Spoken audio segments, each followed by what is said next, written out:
Hello, everyone. Welcome back. My name is Ethan, and this is the One Podcast. And today, I am really pleased to have with me on the line Sarah St. John. Sarah is an entrepreneur, podcaster, online course creator, and author. Geez, that's a lot of commas.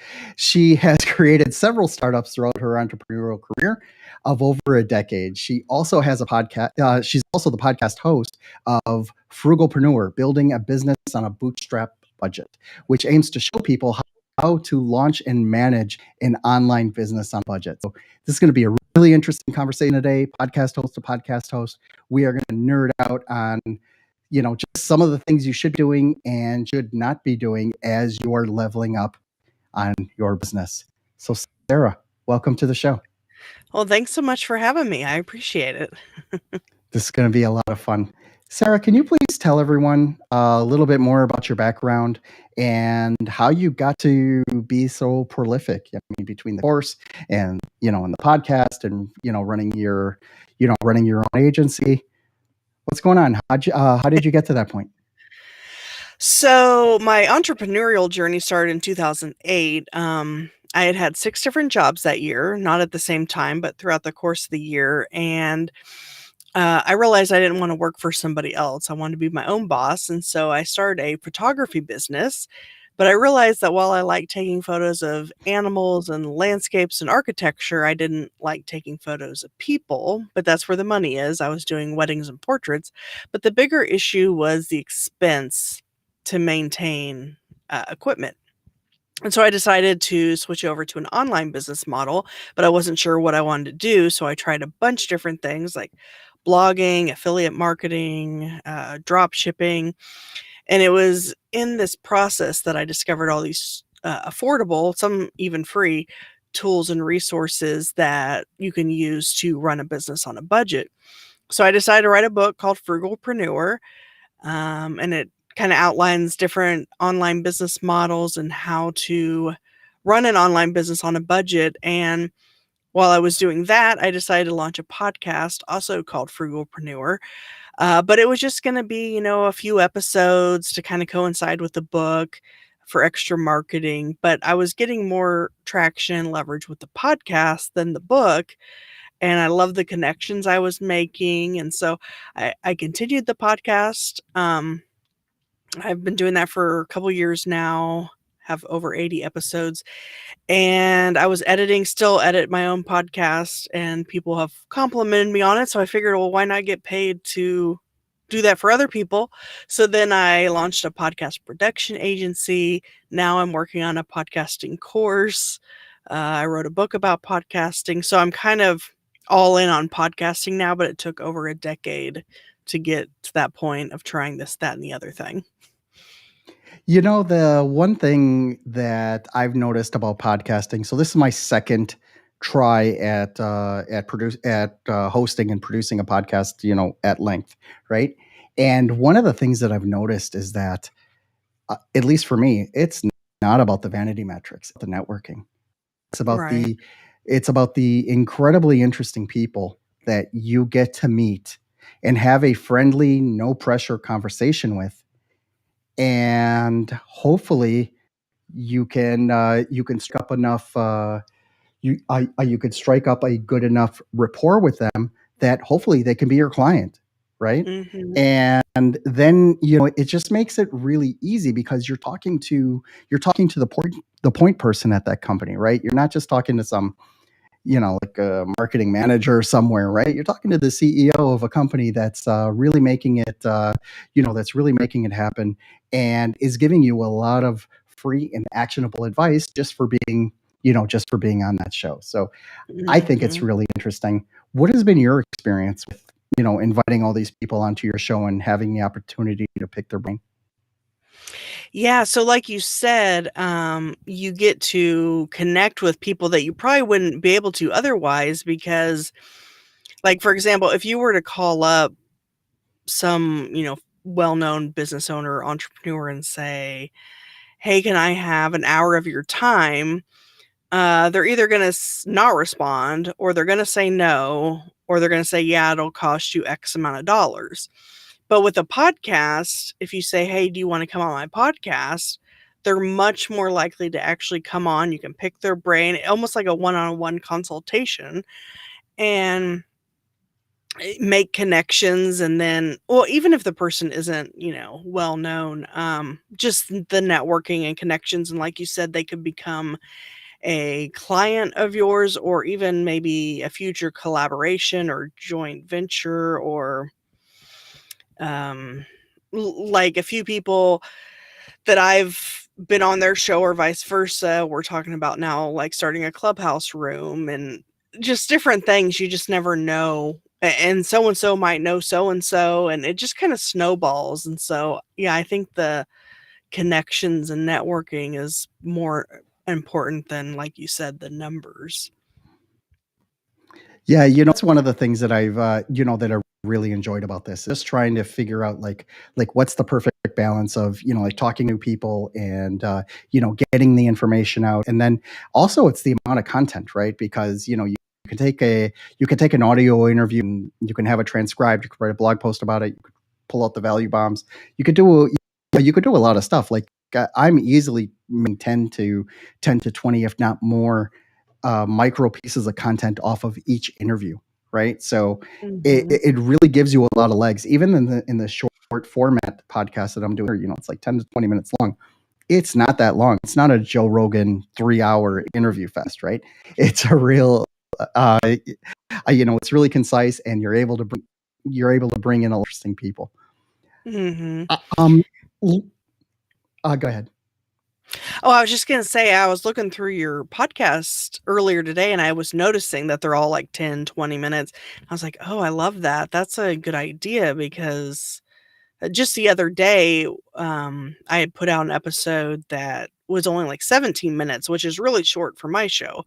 But I already got a review, an Apple review, saying that they loved how quick and to the point, because people don't have time to spend an hour or 3 hours, especially on a podcast. So now I'm starting after seeing your feed and all the episodes you have that are like 10 to 20 minutes, and the fact that I just got that 5-star review about that specifically for my last episode, I'm like, well, maybe that makes more sense, is to do like 20-minute episodes, and then you can even interview more people that way too.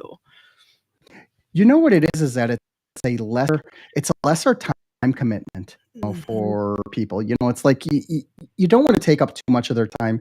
I mean, even though like you and I, we budgeted an hour for this, right? We're probably not going to Mhm. take up the full hour, and Mhm. that's fine. Then there's no pressure. There's no, look at my watch. I got to get off this. I got to get off this call, right? And Right. that's really cool. It's like you really have this great. You really can have a great conversation that is actionable, in 20 minutes, right?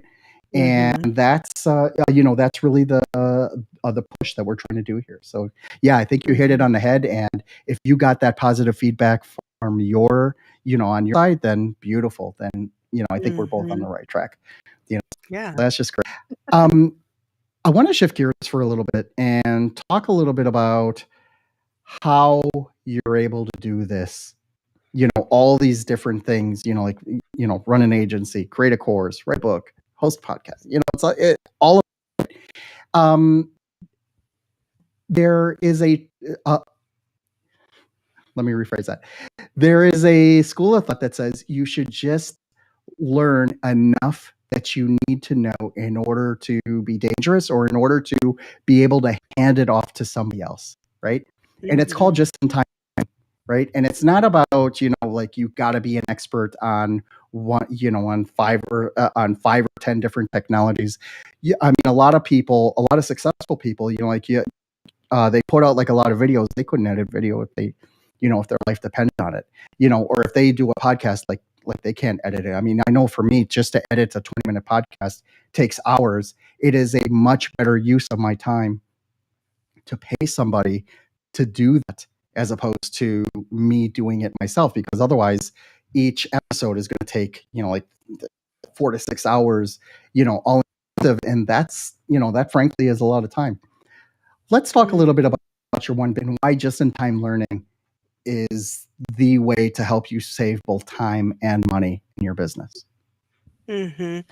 Well, I know for me, one of the biggest struggles that I've had throughout the course of my entrepreneurial journey is spending so much time learning, but not implementing what I'm learning. Like, I'll get stuck, doing watching courses, not creating them, reading books, listening to podcasts, all these things. And it's important to learn, especially in the beginning, and continued education is good too. But if you never implement what you're learning, it's pointless. And so I think we all have a tendency to try to learn all of the things before we start on anything. But with the just-in-time learning, it's where you learn a specific thing and then implement it, and then learn the next thing and implement it, and so on. And so, because if you learn everything at one time, you're probably going to forget the stuff anyway by the time it's even relevant or by the time you need to do it. Um, so yeah, that definitely saves time and even money, because then you're maybe taking one course at a time or what have you. Um, so yeah, I definitely recommend to well, basically what I try to do is for every hour I spend learning, I try to spend another hour implementing. That's kind of my new goal as far as that goes. That's actually a really good metric, right? Because there are a lot of course junkies out there.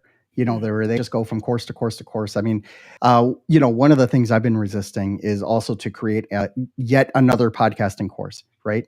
I have zero interest in doing that, right? And I just don't want to go over, like all the basics of, well, this is why, and this is the microphone you should buy, and this is the light you should buy, or whatever it is. Really what this medium should come down to is being able to create engagement, whether it's one-on-one engagement like you and I are doing right now, or to be able to share the conversation, right, as well, by putting it on a LinkedIn Live or on a Facebook Live, and being able to push that out there so that other people can learn from it as well. Because why should we hold all the all the gold coins, right? We should be sharing that, right? There's more than enough business to go around. How did you figure out that this is the right way for you to go as you're managing all these different priorities in the administrative part of your business, the operational part of your business, the technical part of your business? I mean, all of those are very important, but Mhm. at some point you really just need to take a step back and, like, okay, I need to focus on what is truly important, and that is what's going to put money in my pocket and support my family and all that stuff. How do you manage that part of it in order to to create something that's viable and also scalable so that it'll work for Mhm. you not only now but also in the future? So currently, I don't have any virtual assistants. I do everything on my own, but I'm getting to the point where I probably need to get one at some point to offload at least the administrative type of things. But of course, I like to operate on a budget, but I know you can get like a virtual assistant in the Philippines. Supposedly, you can get a full time one for 500 a month on average because their cost of living is so much less. So I'm looking into that now. Um, and I think that'll help save a lot of time, so I can direct my focus to more important things. And then as far as like all the different things that I'm doing, I try to focus on one thing at a time. Like when I was writing the book, I was only focusing on the book. Lately, it's primarily been the podcast. I am working on the course, but it's kind of sporadic, like when I can fit that in. Um, so yeah, um, I mean, it's not the easiest thing to balance everything, but I think Work-life entrepreneur. balance, what's that? Yeah, If you figure that out, let me know. yeah, exactly. Because I've figured out. I'm working, well into the night, most nights of the week, and Mhm, you still got to make time for the wife, you still got to make time for the kids and for the dog, and you just got to make it happen, right? And mhm, I think what happens with this is that you really need to figure out how you're going, like, what is your priority, right? Like, how are mhm, you going to how are you going to decide what is the thing you're going to work on right now? And I think the biggest part of this is having the grace to tell yourself that it's okay. I did not finish this today, right? I will get them again tomorrow, or I'll figure out another way that I can go and make that happen. So that's all really cool. So, Sarah, thank you so much for sharing that. Can you please let everyone know where they can find you online, how they can learn about you, and how they can reach out to you directly if they'd like to learn more? Sure. So I have 3 books that I give away for free, the PDF version, at thesarahstjohn.com/free. And then as far as my podcast goes, it's in every directory pretty much. If you just search Frugalpreneur, you should find it. And then as far as my podcast production agency, that's podseam.com, PODSEAM. And the course that I'm working on, it's currently up for pre-sale. It's not out yet. I'm hoping in a couple of months. That's podcastprofitpro.com. Amazing stuff. Sarah, thank you so much for joining me today. I really appreciate you taking the time. It took us a little bit to get the schedule, but I'm glad we're finally able to make it happen. Thank you for coming on tonight. Well, thanks so much for having me. I appreciate it.